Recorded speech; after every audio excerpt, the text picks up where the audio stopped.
Have you ever encountered a hurdle with launching or growing your business? Listen, there are two things that run a business, the back end and your soft skills. Telling you right now, if these aren't in place, you'll lose clients and you'll lose money. You don't want that? Well, you're in the right place. Hey, I'm Dana. Hey, I'm Sarah. We're your hosts of the Entrepreneur Encounter, and we're going to give you a behind-the-scenes glance into our businesses, give you genuine feedback, tips and tricks, plus occasionally bring on guests that care about supporting you to grow your business organically and nurturing authentic relationships. Are you ready?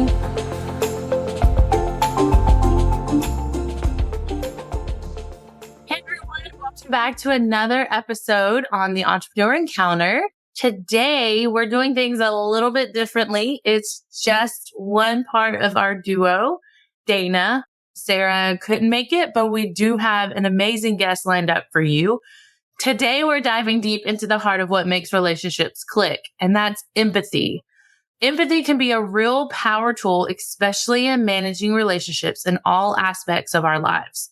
It's the soft skill that turns our colleagues into teammates, our clients into collaborators, and honestly, strangers into friends. We're lucky to have Katy Murray here with us today. She is a virtual assistant, and during our conversation, through some low-key networking, she really showed and shined in the being an expert on building relationships and cultivating empathy.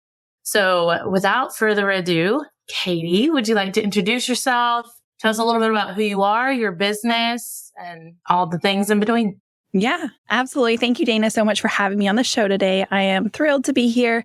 And today's topic of empathy is totally my jam. So just to give a little background, I started as an entrepreneur over a decade ago with a photography business.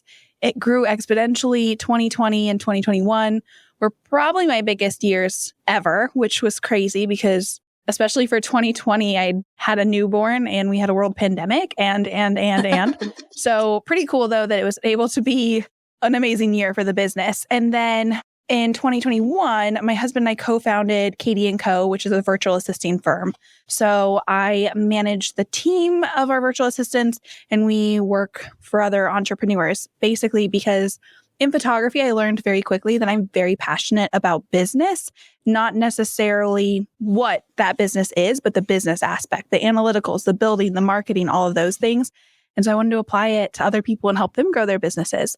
On a side note, I am a wife, a mother, and a full-time human resource professional. In my private organization, I'm the head of human resources. So again, empathy is my jam, and I'm excited to talk about it today.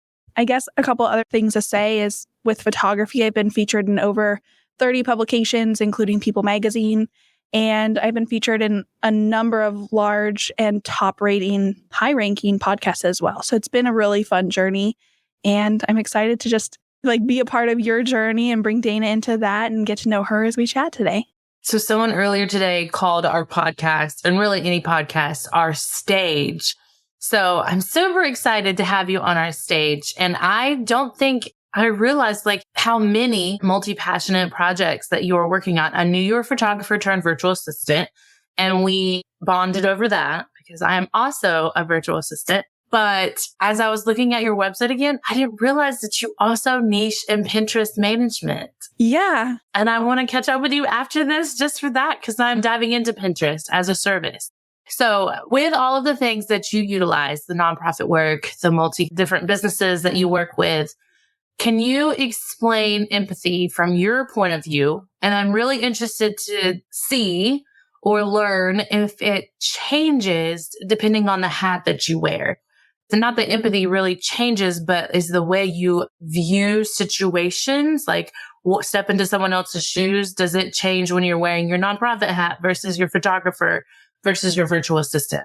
So empathy is something that it took me a little bit to get my head around because we have sympathy, we have compassion, we have empathy, we have all these things. And what are those? And it's funny because oftentimes people are like, oh yeah, I'm totally sympathetic. What are you talking about?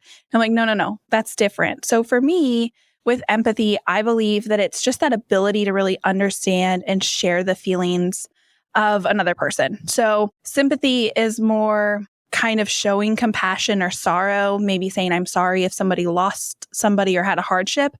But empathy to me is really being able to be relatable and showing that compassion and that relatability at the same time while also having some level of sympathy, if that makes any sense at all. But basically, if you come to me and tell me something about something and I'm like, oh, Dana, that must be rough. To me, that's just kind of point blank. Maybe that's sympathy. But you can take it a step further and be like, Dana, I can relate to that. Maybe, for example, because you say you're wanting to step into Pinterest, I'm like, you know what? A couple years ago, I found myself falling in love with Pinterest, but boy, is it challenging. So I totally get that you want to niche down into that because it's such an awesome market to be in. So it takes that conversation, and instead of just being like, hey, I'm sorry, or hey, I understand, but actually putting that relatability into it, stepping into their feelings and almost joining them in those feelings. Then the second part of your question is if that changes for me when I'm wearing my different hats. Not really. I don't think so. I think in my human resource profession, so much of what I do is based on empathy. And I found that it pays out in dividends in this role because people trust me and want to come to me, and they maybe want to seek my advice, or they want the comfort from me and they want to be heard by me, which is really great. But that's the same way with my virtual assisting firm. I have business owners who want to be heard. They want to problem solve, and I can relate to that. So it's just across the board, but maybe the context of the conversation changes, but the empathy is there and probably in the same intensity in most situations when I approach them. Gotcha. I love that. So as I was looking more into empathy, I discovered that there's two, pillars that fall under empathy. One was emotional, where you actually feel their emotions. And I have a friend who will tell you that I'm not emotional. So this one is actually a little more difficult for me. I'm very much in more of the second, which is cognitive, where you understand their perspective and thought process. I have always been a person that really likes to dive deep into the psychology of, well, why did you do that? How did we get here? What was your thought process? So when I'm in a discussion, even with my husband, I'm constantly playing devil's advocate. Like, I hear where you're coming from, but maybe this is what they actually meant. And you're just responding emotionally instead of trying to understand what's going on. But as I've gotten older and became the mother of many children, that emotional side has been something I've had to really work on, because tiny humans have very big emotions, but don't know how to portray or communicate those emotions. So now I've had to learn that. And it's only made me a better small business owner, because I've had clients who not necessarily have those toddler-like tantrums, but their responses are starting to get short and very curt. And I'm like, why are we feeling this way? What's going on? Is it work related? Is it personal related? Do I need to take a few extra things off of your plate so you have time to focus on that? Like, it's really helped, like you said, build that trust that I have them, that their work is just as important to me as it is to them. So how do you cultivate this superpower of empathy on a daily basis? I think that you speak to the two, types of empathy. And I think that there's like a third one, depending on what you look at, because I know on the internet you have so many. But anyways, the point being is that I think with the emotional one, because you probably grew up, as listeners, you have a friend who you're like, oh yeah, every time, like if someone passed away, even if they weren't super close to them, they were so sad and they took it on like it was their own experience. Or their girlfriend broke up with the boyfriend and like your third party friend is like feeling that pain. I can think of a girl that I knew growing up who was a good friend of mine who, like, every time something happened, she actually came to me once because something had happened to me. And she's like, Katy, I'm here for you. I'm so sorry you're going through this. And I like just hugged her. And she's like, no, you're supposed to be the sad one. But she took on all my emotion. And that's a whole nother game. So the empathy that I think we're going to speak to more so today, like you said, is like, how does this build relationships? How do you utilize empathy to grow and be more? And like you're saying, I think that I have a pretty good balance of like both types of empathy, because I do that exact same thing in my HR hat. I'm like, okay, Dana, let's talk about this. Why do you think you're having that reaction when your boss says that to you? Or why this or why that? Let's dig into that. And then giving comparable stories and helping walk them through it. And then also the emotional side is sometimes people just come to me and they had a bad week or they had a hard day, and you just have to kind of strip down to the bare bones and say, yeah, it's crappy. Like we've all been there. And so I think when it comes into like building those strong relationships and utilizing empathy to the best that you can really build those strong relationships by understanding your client's needs. So you mentioned that maybe they're getting curt and they're getting short and they're probably impatient and they're struggling. So diving into that, especially as a VA, is huge because then once you know their needs and their preferences and their pain points, then you can help them build solutions that are tailored to them. So no matter what kind of business you're doing, if you're a photographer and you see that this one client is just asking a lot of questions and really diving in deep to your contract, if you get to the bottom of it, maybe they were burned by a photographer in the past. And so they're carrying that baggage. And then you can reassure them and say, you know what, I'm okay with expanding on my contract or taking an extra 15 minutes to dive into it. And then you can give them that solution, show that understanding, and really build that long-lasting business relationship. And I think it just comes down to learning, knowing about them and seeing where they're coming from. Another example that I would use for that, and I'm sure that you can put this in for virtual assisting or wedding planners or skincare, whatever occupation it is.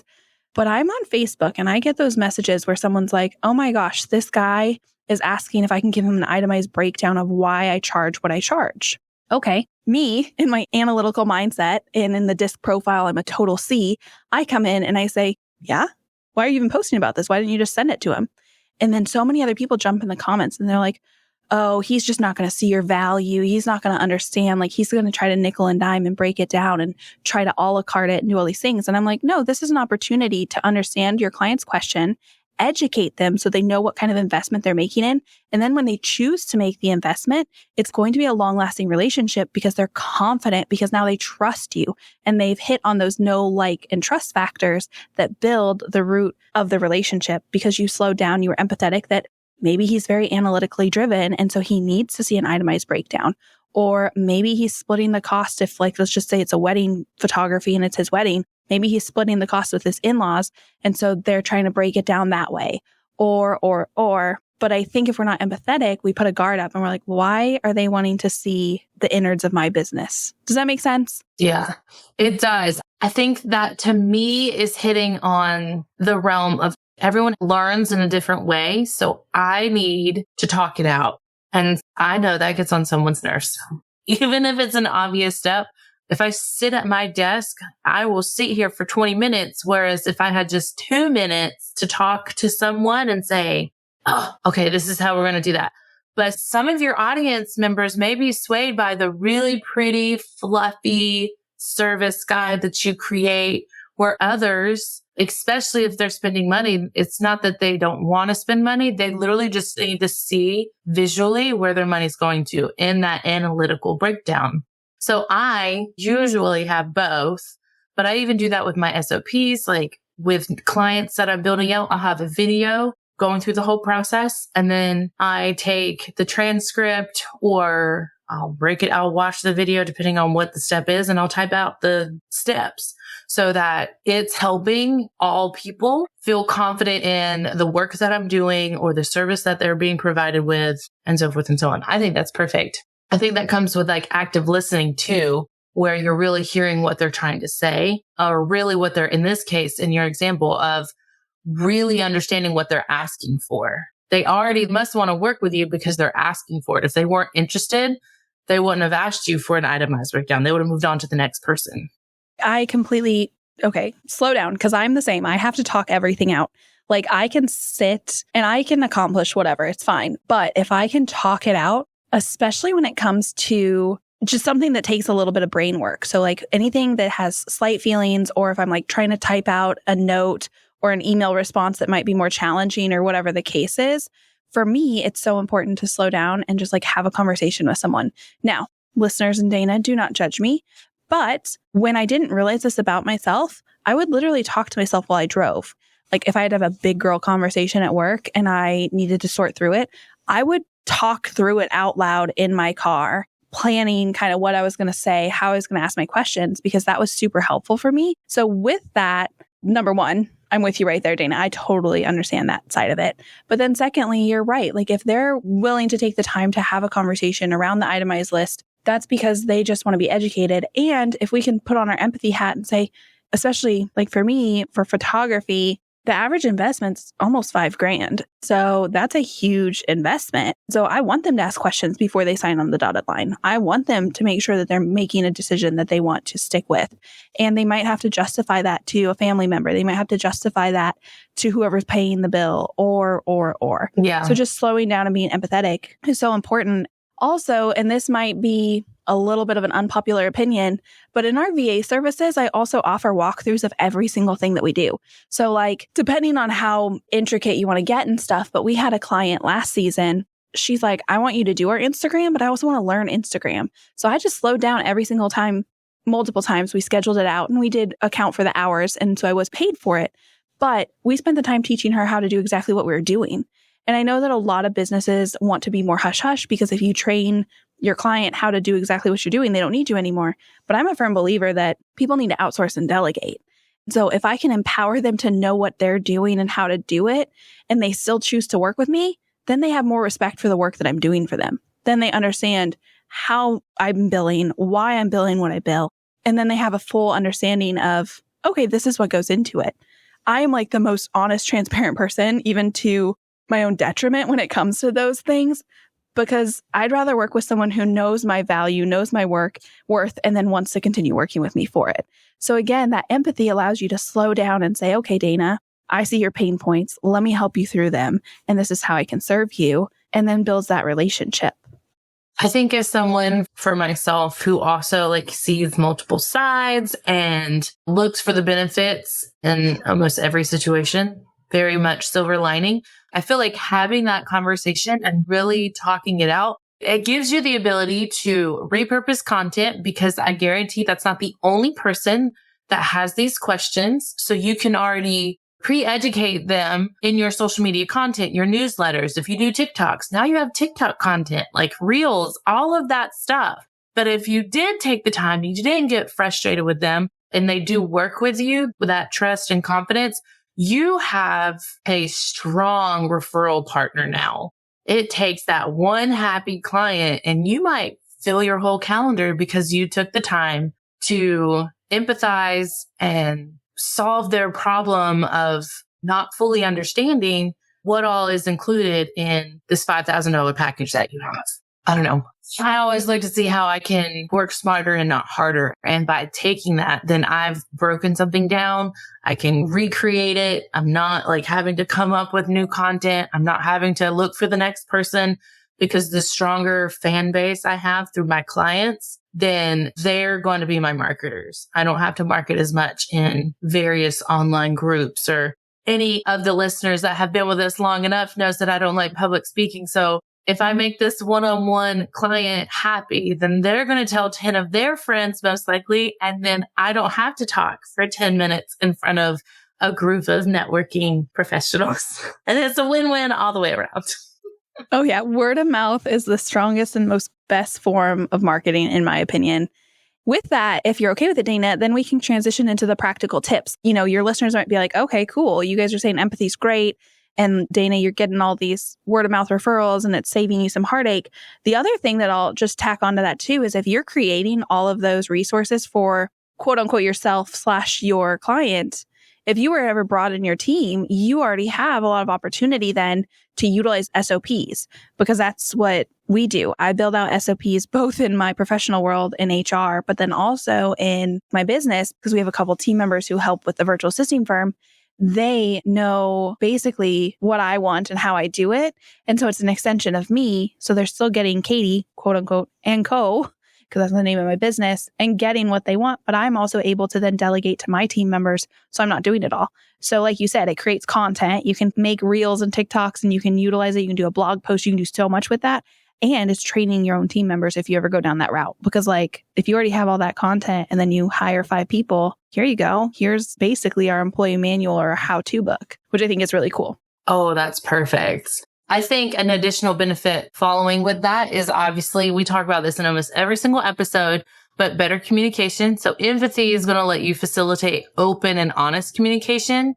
So in theory, win-win for everyone. There's fewer misunderstandings and more productive interactions. You're also going to be able to have effective conflict resolution because you're understanding each other and everyone is pro find a solution that works for everyone versus it's my way or no way. I don't care what you're saying. This is how we've always done it. This is what we're going to do. So then, which ultimately then builds a strong team where everyone's feeling valued, supported, and collaboration is just skyrocketing. Yeah, there's so many benefits. I have a podcast as well, and I write outlines, and I've spoken to empathy a little bit, and we've hit on stronger client relationships. You named more. And again, I'm going to piggyback effective communication with team members. The enhanced customer service is huge, or client services. You have innovative problem solving because empathy basically encourages you to view challenges from a different perspective, which then also leads to adaptable leadership because now you're more adaptable because you're understanding those evolutions of problem solving, and it just builds and builds and builds, which I could go on and on for like 2, 3, 4 hours about this. I'm the opposite of you, Dana. I love public speaking, so I'm here for this.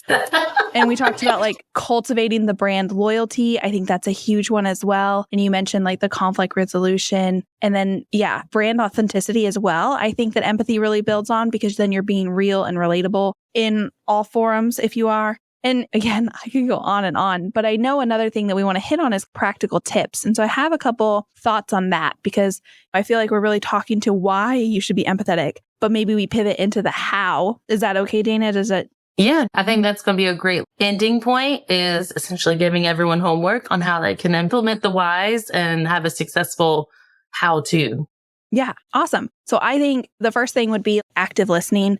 You have to actively listen. Like Dana and I talked about, you have to be hearing what their issue is, what their pain point is, what they need help with so that you can help them find the solution and build from there. And part of that is putting yourself in their shoes. So if you're like, okay, Katy and Dana, I hear you. I want to be empathetic, but what do I do?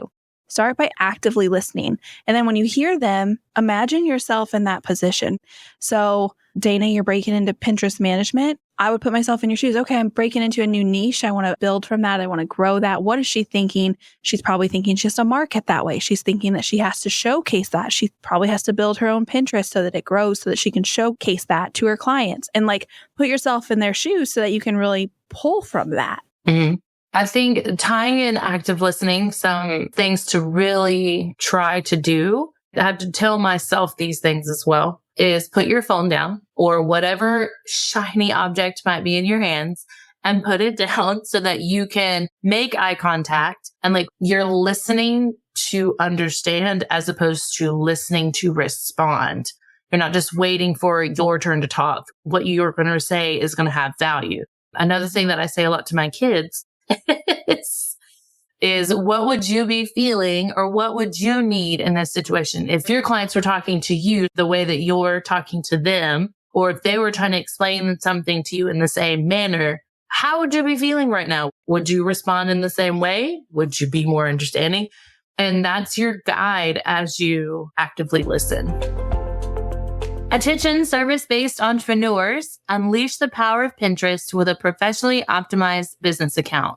In case you're new here, my name is Dana, co-host of Entrepreneur Encounter, and I want to be your Pinterest setup specialist. Together, we will tailor your Pinterest presence to your brand and audience, optimize your profile with captivating visuals and descriptions, develop a strategic pinning plan to reach your target audience, and then integrate Pinterest with your other marketing channels so you can repurpose instead of working harder. Then, if you love your Pinterest account setup, I do have ongoing support packages for continued success. So if you've been wanting to unlock Pinterest potential for your wedding planning business, contact me at my website, ddvirtualmanagement.com, and we can get started. Another thing, I'll make it a little personal, like my husband and I, when we get in arguments, he tends to have to play back the scenario that got us there. And if I'm listening to respond, I will hear him say like, but then you said this and this and this. And then I'm sitting there thinking, he's wrong. I didn't say it like that.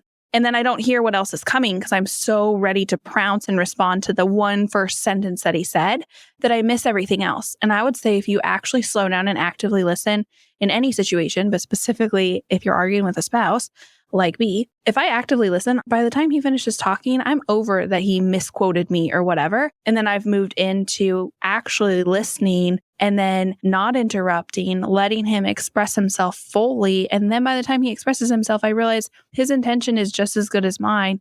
And we just need to slow down and get on the same page. So active listening can be so beneficial in every relationship. With that, the next thing I would say is like validate the feeling. So first you listen and then you put yourself in their shoes, and then you validate them because like you said with your example, Dana, how would you want to feel? So validate them. Like I understand how you can feel overwhelmed trying to manage your own social media accounts, or I understand how you can feel overwhelmed because Pinterest is an SEO or search engine optimization tool, not a social media management. And there's so many platforms out there and you have to learn so much with them. That's overwhelming. And then just validate their feelings and really put it in perspective. Like a good example is you can say like, I can see how, or I understand that, or it sounds like maybe you're feeling this and I get that, like giving those kind of validations. And then this goes into more the cognitive side of it, but ask open-ended questions, encourage that person to really dive into their feelings and share their thoughts and what kind of led them to those feelings. And I'm famous for this one, but try not to ask yes or no questions because you don't want them to feel challenged. You want them to feel validated. So try to keep it as open-ended as possible while still avoiding assumptions. Because I think that sometimes when you're like, but Dana, did you do that? No, just yes or no. Did you do that? Nobody wants that. Yes. Like, that's not okay. And so you want to avoid those assumptions too and make sure that you're setting them up for success to clarify what they're thinking or feeling before you just project it onto them, if that makes sense. I love asking open-ended questions. It kind of ties back to the beginning where I was saying, like, I love learning what makes people tick and like why they made the certain decisions. Even just how did you decide you wanted to be a wedding designer, planner, and extraordinaire and not just an event manager or whatever the case may be. I love learning that because that will help me understand what their needs are in their business. Like if you are just an event manager, you're not going to need to get published. You're not going to need to have as many curated Canva templates ready to go and built out really well. Like your process is going to be different, but I won't get that if I don't ask open-ended questions. Because both like a designer and planner and an event manager will, if I say, are you looking to grow your business? Yes or no? And they both say yes, but the process is going to be completely different. And the support that they need, the hand holding that they may need is going to be dramatically different because their goals are going to be dramatically different. No, totally. That's one of the things I can't stand is cold leads. I don't mind them per se because I do them personally. I find people online. I'm like, I love what you're doing, but I can help you. But you got to do the research so you can put yourself in their shoes and understand what they're doing. Like even the other day, I got one for my podcast and this person's like, I can help you grow your show, but let's do YouTube shorts and let's do this and let's do this. And honestly, I got one the other day that they were like, oh, you have X amount of episodes, but you only have this many reviews. What are you doing wrong? Let's talk about it. Whoa, I don't want to work with you. Like, don't be rude to me. Like, I'm proud of my number of reviews. I'm proud of my number of episodes. So it's just funny because it wasn't a very empathetic approach. Yes. And I kind of sort of want to like reach out to them and be like, don't like in the first sentence when it pops up on my phone that I can see your judgment. Right. Which is my next point is I think it's so important with empathy to be patient and non-judgmental. In my day job, that's one of the harder things is I want to be so patient and I want to be non-judgmental. In the height of our season, we have 565 employees and I want to give each of them that comes through my office door the attention that they need and deserve. And some of that is setting good boundaries without rushing them, but saying, hey, right now I have until 5:30, but tomorrow I can slate a whole hour for you. What would you like? And letting them have that. Because a part of this, and the same with clients, is I would love to jump on a consultation call and like chat it out with you and talk for 2 hours and learn all about you. But I have to set boundaries. And with that, you can still set boundaries while you're still being empathetic and being patient and giving them a space for a non-judgmental platform for them to sit and talk with you. And with that, you're able to just, again, slow down and be present with them. And then you're able to hear about the difference of perspectives. And for me, Pinterest and social media, it's easy for me. I love it. I can show up on it. It's easy. The problem is I don't always have the time for it. And like you said, when you go to that wedding planner or event coordinator or photographer or whatever, they might all say, yeah, I want more business. And you might say, okay, do you know how to do social media management or run your own social media? And they might all say yes.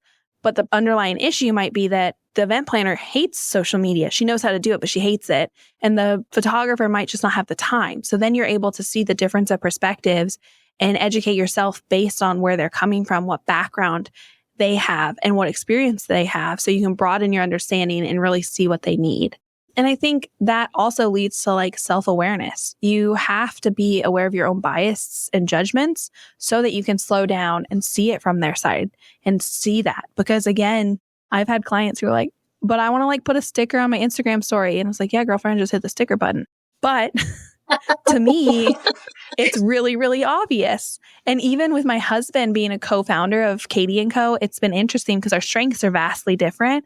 And there'll be things he literally slowed me down one day. And this is why I launched my own podcast. He was like, not everybody thinks at your speed or the way you think. And so you talk to your audience sometimes. And he was very, very kind and gracious in this. You talk to them like they already are at your level and now you guys are growing together, which is great. But you could probably afford to do a couple episodes that bring everybody up to speed, because he said with Pinterest especially, he's like, you had me push pins, but none of my pins are getting the same sort of, they're not hitting the algorithm like your pins are hitting. And I was like, well, did you do this and this and this? And he's like, oh, no. And I was like, why didn't you do that? He's like, I didn't know. So that's another thing, is practicing that self-awareness. You're going to know your weaknesses and your strengths, and you'll know what your own biases and judgments are and what background you come from, so that you can then see that difference of perspective. And then I think my last total tip for this topic, because I could talk forever about it, is you just really want to slow down and show empathy through your actions. You want to offer practical help and you want to offer support when appropriate. You don't necessarily want to take the burden on of them. Now, maybe if you're a VA and you're going to take the burden of social media, that's different. But you don't want to get so into the feelings and bringing it full circle. I told you about a girlfriend I had growing up that she couldn't fully support me because she was too much in the feelings. She was too empathetic. And so it turned out that I had to comfort her, even though I was the one that had the struggle. And I, no shade to that friend. I loved her dearly. Like, she's wonderful, but it forced me to then have to quote unquote be the grown up, or like be the comforter, or be the one that solved the problem. So you do want to make sure that you're being appropriate when you're offering support. You don't want to get too much into it because you don't want it to become a gossip or beep session. I don't know if you swear on your show. You can, it's fine. Everyone knows what I'm talking about.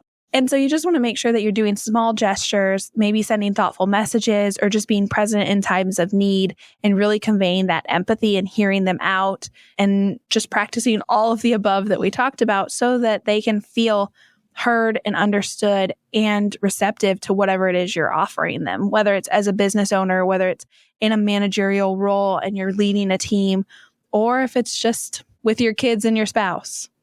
I'm a big believer of actions speak louder than words, but also small acts of empathy or small acts of kindness, small acts of honestly anything can have such a big impact and make a big difference in any of your relationships, where it's personal or professional. When I started with any of my clients, like I send any new client I get, rather, my small act of joy and kindness, I guess, is I send a handwritten note card saying, I'm so excited to get started. Like, I slowed down long enough to not just type an email, but to handwrite it and send it through snail mail and wait anticipated on when they get it. And it's just super exciting. I feel like it makes a big impact on the value, I guess. So these are all amazing. For our listeners who would love to work with you, to follow along your own podcast and kind of see what you do, how can they find you? Well, Dana, first I'm going to hit pause on that because we're kindred spirits. I do snail mail for every photo client that I have. I send them a handwritten thank you. And then for our VA clients, I give a welcome gift with a handwritten note, and I give them an exit gift if they do decide to leave us. And it's a handwritten note because I'm so firm in that belief as well. I think it's so sweet to just slow down and take the time to get that in the mail, because we all know it's like hard enough to get emails going and staying on top of that, but like going and doing snail mail. So I love that. But thank you. Yes, I am Katy & Co. Virtual Assistant Services. You can find us at katyandcova.com, but it's Katy So Katy and Co, KatyandCovA.com. And you can also find me on Instagram at katyandco.va. You can also find my podcast, which is called Ginger Biz, Ginger, Biz, B-I-Z, because I'm a redhead, on any of the platforms that have your podcast or have podcasts where you listen. And also our Instagram, probably the most active Instagram I have is Ginger Biz. So we would love to see you guys over there. And if anyone has any questions or they just want to hop in my DMs and chat, I'm more than happy to do that. I love connecting with listeners. I know, Dana, you're experiencing this because you're a podcast host.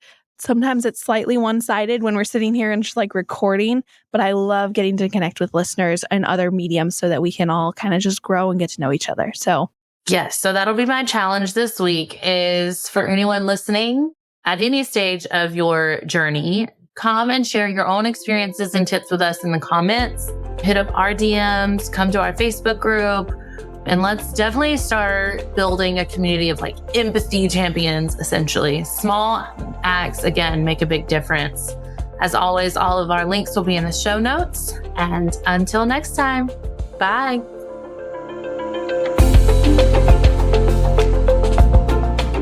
Thanks for tuning in to another episode. Remember, soft skills aren't just some fluffy buzzwords that get thrown around in the corporate world.